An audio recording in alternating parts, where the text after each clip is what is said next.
Bonjour, bienvenue sur CrovidBeam. Je vais vous montrer aujourd'hui comment créer, modifier des cloisons dans Revit. Donc pour ce faire, on va se baser un petit peu sur une cloison là de 70 briques plâtrières.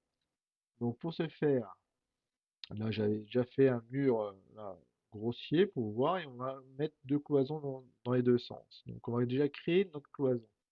Vous allez dans architecture, mur, donc architecture, pardon, mur architecture, c'est pas un mur porteur. Donc ici, vous allez, par exemple, choisir une cloison. Donc il y a déjà des cloisons préenregistrées dans Revit. Donc vous allez prendre voilà, une cloison plâtre de 70. On va prendre celle-ci. Donc pour ce faire, vous allez dans Modifier. Pareil, vous avez les aperçus pour voir les coupes et puis les plans. Donc là, je ne vais pas aller plus en détail. Donc déjà, la première chose à faire, comme toujours, dupliquer. Donc là, on va mettre cloison de 70 briques plâtrières. On va mettre aussi un intérieur. Alors j'ai marqué intérieur, extérieur comme ceci pour dire qu'il y a un enduit en fait, simplement. En fait, c'est un enduit plus une finition en peinture. Donc vous pouvez ajouter peint enduit et puis peint, enduit peinture. Ok. Donc suite à ça, vous faites modifier. En modifier, donc on n'a que la partie porteur. Donc là, on va pas s'occuper de ça. Il n'est pas porteur.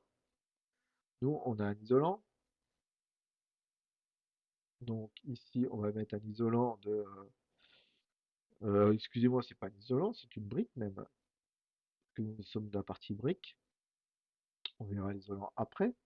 Donc là, je vais laisser porteur, une brique. Donc, je vais laisser donc ici, donc brique. Vous allez sélectionner brique. Alors, est-ce qu'on a un élément brique? Brique commune, par exemple, on va prendre celle-ci. OK. Donc, brique commune, je vais mettre 5 cm.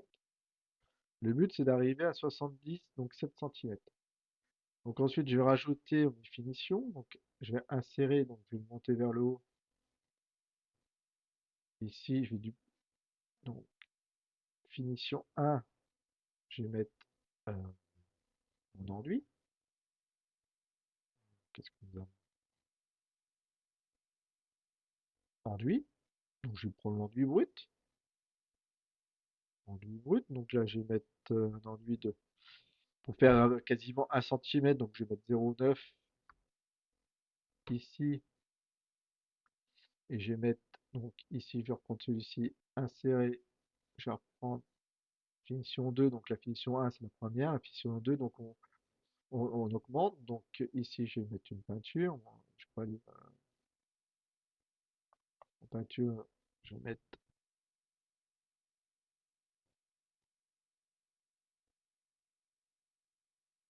une finition peinture. Bon, je vais mettre peinture blanche. Voilà. Après, vous mettez ce que vous voulez, hein. Vous mettez votre bibliothèque, etc. C'est un exemple. Donc là, ensuite, en bas, je vais mettre pareil. Donc, je vais mettre maçonnerie. Donc, c'est la même chose, hein. Donc là, je vais dupliquer. Moi, je peux dupliquer, hein. Voilà. Donc là, je vais le descendre. Ça ira beaucoup plus vite. Donc celui-ci, je vais le prendre, je vais le dupliquer, c'est la même chose, on va descendre, voilà, voilà. Et on arrive à 70, donc 7 cm. On a notre aperçu, donc on a bien notre brique, l'enduit et la peinture de chaque côté. Je fais OK, appliquer, OK. Donc ici, je vais l'appliquer, donc là, je peux sélectionner par exemple à cet endroit-là, je vais l'amener ici.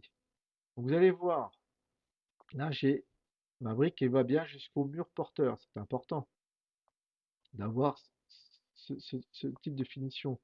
On aurait pu l'avoir différemment. Donc si vous n'avez pas cette partie-là, c'est parce qu'en fait ici, imaginons c'est en fonction des priorités. Donc là, elle va aller jusqu'au-dessus. Si vous ne l'avez pas, vous avez ici à cet endroit-là, jonction des murs. Vous pouvez cliquer sur jonction des murs, cliquer à cet endroit-là. ça vous peut permettre d'interdire ou d'autoriser ou d'interdire les jonctions. Donc ça dépend les priorités que vous allez mettre en premier, si vous faites vos cloisons après, si vous faites vos cloisons avant, etc. Donc ça, c'est ici que vous pouvez faire les jonctions des murs. Donc ça, ensuite, si je rajoute une architecture mur, donc je, je reste sur ma brique, je clique d'ici à ici. Donc là, on voit bien qu'il fait bien les raccordements, etc. pour les peintures. La brique, il vient jusqu'au mur porteur, donc c'est important. Et après, vous pouvez coter. Donc pour coter, par exemple, ici, vous cliquez sur cette là, il vous propose des cotations. Donc soit vous cotez par rapport, comme il vous dit, par rapport à l'intérieur, soit vous prenez votre bille, et puis, imaginons vous cotez par rapport à l'extérieur, vous cliquez là, vous rentrez dans la cote et vous mettez un 5. Donc voilà, vous cotez suivant votre besoin, etc. Enfin, voilà, tout simplement. S'il y a besoin de coter cette cloison-là, donc là, c'est par rapport à l'intérieur. S'il y a besoin de changer, voilà, tout se fait par rapport à ici. Donc voilà, donc là, on va créer un autre type de cloison, par exemple. Donc là, on va choisir architecture. On va regarder celle-ci, puis on va juste faire dupliquer. Donc on va regarder, modifier le type. Ici, on va dupliquer. Donc c'est plus de la cloison euh, plâtrière, on va faire de la cloison comme un rail, donc 72-48 par exemple. 48. Peinture, donc enduit c'est plutôt plâtre. Soit vous laissez 78, 72, 48 plâtre peinture. Après voilà, c'est suivant votre charte, tout dépend comment vous voulez nommer. Le principal c'est de pouvoir s'y retrouver. Donc peinture 2 c'est normal puisqu'il duplique comme quoi c'était une deuxième. Donc là je laisse. Ah non, c'est ici, ouais, cloison 72 plâtre, hein, peinture. Donc je retourne dedans. C'est plus de la brique, c'est un isolant. Je vais mettre de la laine.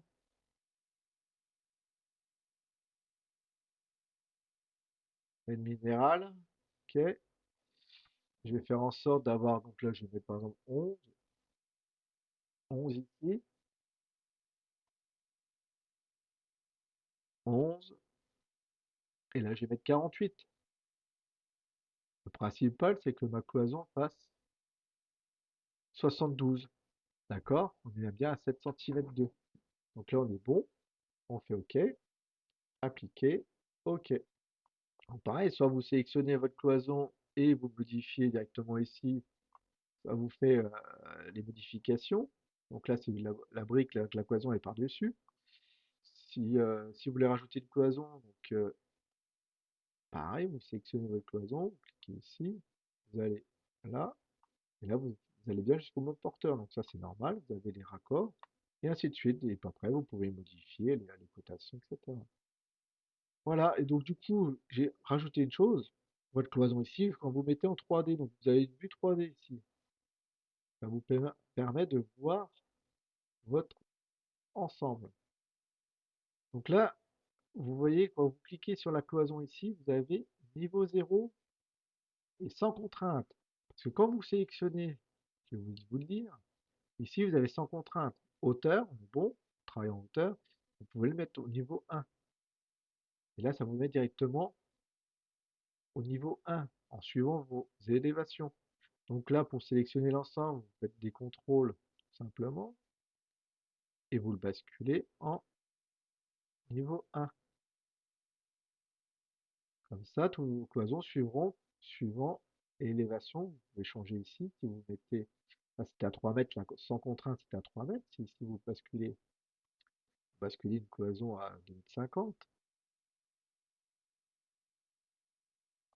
votre cloison suit bien 2,50 m. Si vous auriez laissé celle-ci à 3 mètres, sans contrainte, c'est ça qu'il faut bien comprendre. Au départ, c'était 3 mètres sans contrainte, quand vous regardez. Et si votre cloison monte, elle est figée sans contrainte 3 mètres.